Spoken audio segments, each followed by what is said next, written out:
Buenos días, damas y caballeros. Preside este evento, supervisión de la rehabilitación de la vía del ferrocarril del Istmo de Tehuantepec, el presidente constitucional de los Estados Unidos Mexicanos, licenciado Andrés Manuel López Obrador.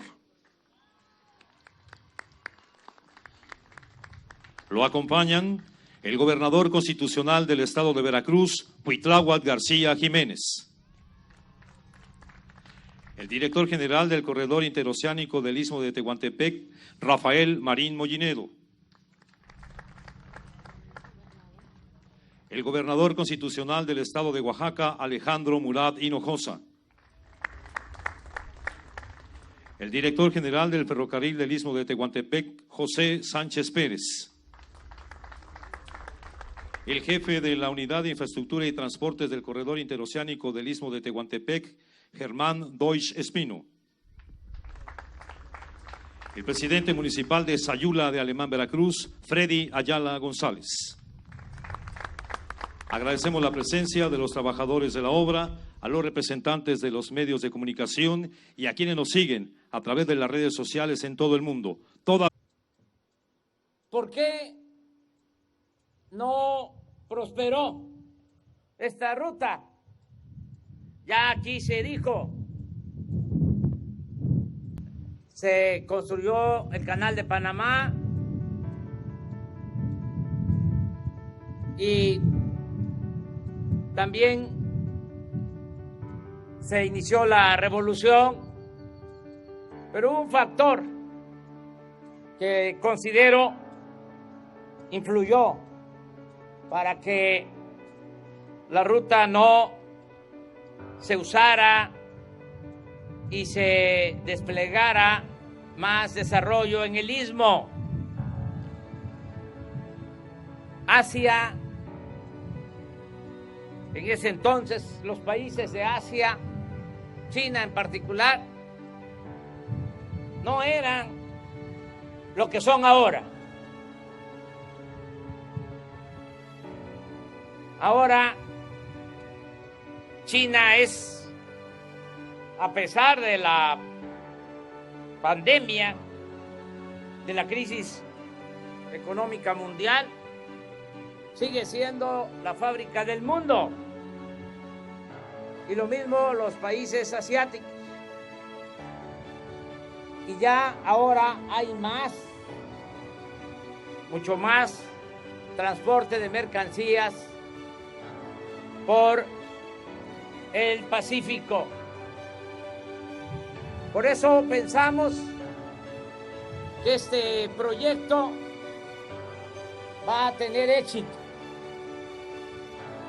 El mejorar los dos puertos, ampliarlos, el puerto de Salina Cruz, el puerto de Coatzacoalcos,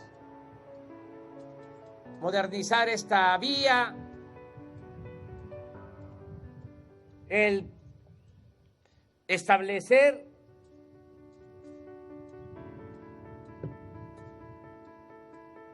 centros para el desarrollo industrial, parques industriales en los 300 kilómetros, 10 parques industriales, 10 polígonos de 500, de 1000 hectáreas, para que se instalen fábricas, industrias, y que en esos polígonos se den estímulos fiscales a las empresas. Algo parecido a lo que estamos haciendo en la zona fronteriza con Estados Unidos, en los 3.180 kilómetros de zona fronteriza,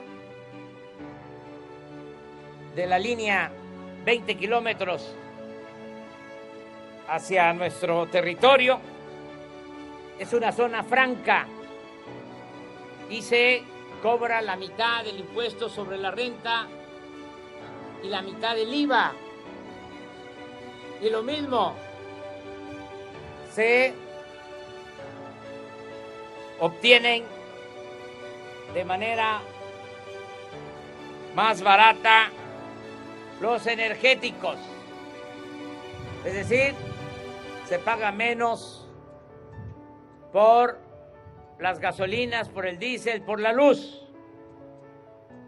Eso es lo que queremos aquí en el corredor.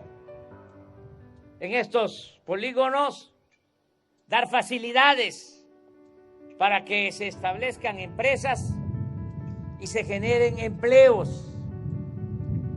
Porque lo que estamos concibiendo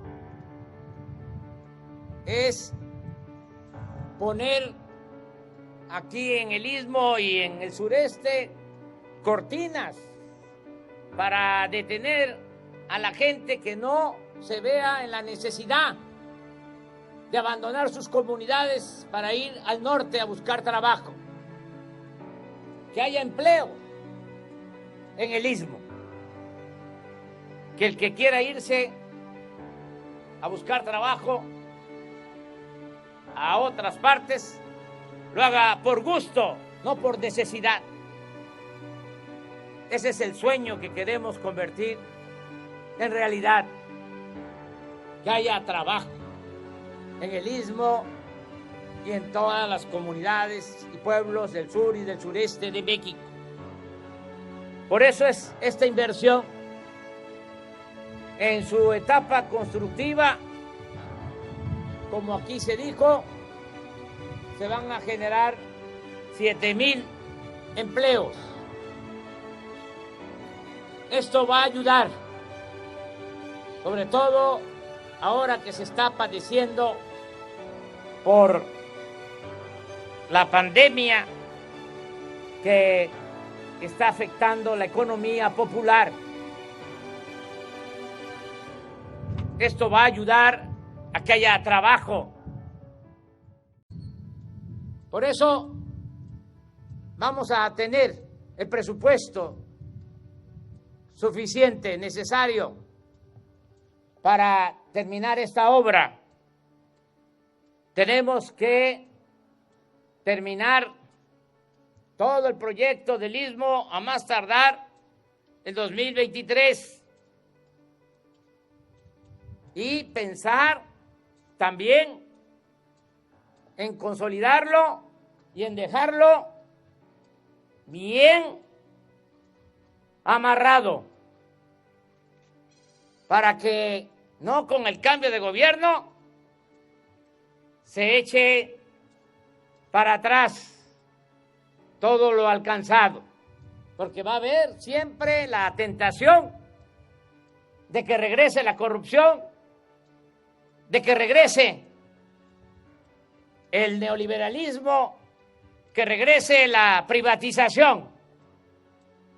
Fue un milagro que estos corruptos saqueadores no hayan concesionado esta vía, esta ruta. Fíjense en qué concepto tenían al sureste. Se quedaron con las líneas de ferrocarril del centro y del norte porque las consideraban más rentables. Acá pensaban que no era negocio, porque acá nada más había pobreza. Por eso no les interesó ni siquiera privatizar estas líneas. No lo consideraban como un negocio. Todo lo demás lo entregaron.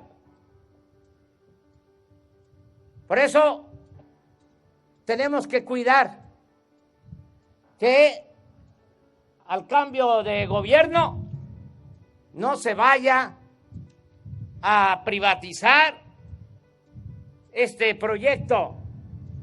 Tenemos que pensar en cómo lo dejamos bien consolidado en lo administrativo, que las concesiones queden en firme para prohibir la privatización. Tenemos que buscar una forma adecuada de empresa pública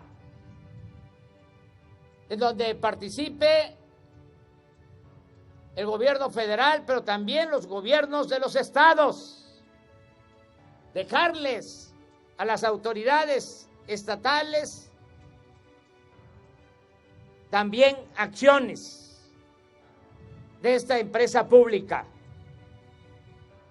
que cuiden las autoridades locales para que no se privaticen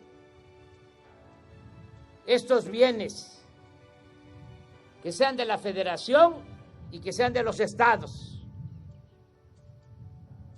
Hay que pensar en eso, porque tenemos que evitar que regrese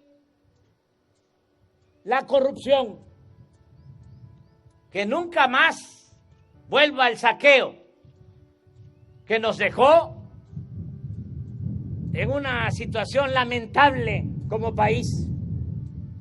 Ayer decía yo, estando en el complejo de Cangrejera, que estábamos levantando a México con lo que no se habían llevado, con lo que no les dio tiempo de llevarse,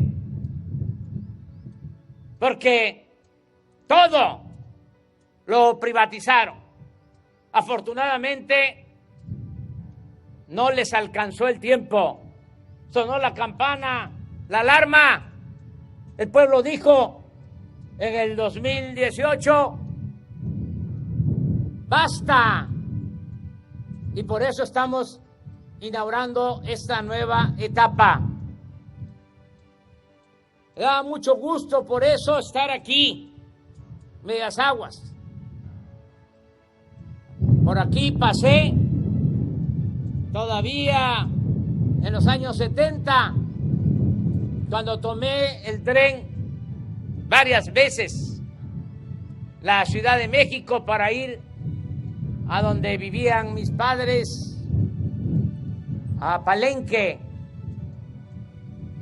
Este era el medio de transporte durante muchos años para toda esta región, el tren de pasajeros.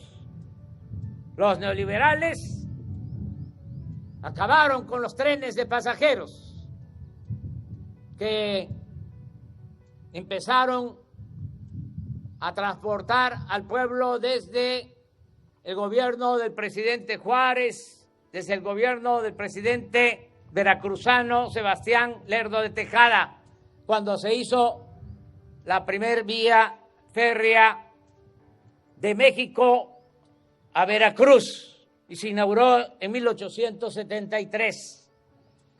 Desde entonces, trenes de pasajeros. Hasta que llegan estos irresponsables, corruptos, neoliberales, y un abrir y cerrar de ojos, acaban con los trenes de pasajeros. Y lo que dejaron fue trenes de carga y todos en manos de particulares. Ahora de nuevo vuelve el tren de pasajeros. El Istmo y a todo el sureste. Vengo de dar los banderazos para la construcción del Tren Maya. Es una nueva etapa. Terminamos hoy una gira de 8 días por los estados del sureste. Ya voy de regreso a la Ciudad de México. A pesar de la pandemia, decidimos hacer esta gira cuidándonos,